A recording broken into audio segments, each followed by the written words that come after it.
Here's a step-by-step guide on how you can reactivate your Spark driver account. First, you want to open up the Spark driver app, make sure you are signed into the right account, and check why it's deactivated. Sometimes it's due to missing documents, background check issues, inactivity, or policy violations. Look for an email or app notice. Spark will usually send you a message explaining what happened, and you want to fix that issue. Depending on the reason, you can or may have to update your driver's license or insurance, redo background checks, confirm bank or payment info, and contact support if it's an error. Submit the documents again. You want to upload them clearly, no blurry pics, and wait for review. Spark support will check your info. This can take a few days.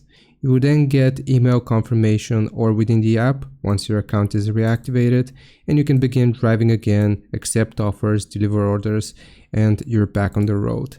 Make sure you check your email. It's going to give you all of your information there and reasons for why you might be suspended and how you can reactivate your account. I hope this helps. Leave a like and sub. I'll see you next time.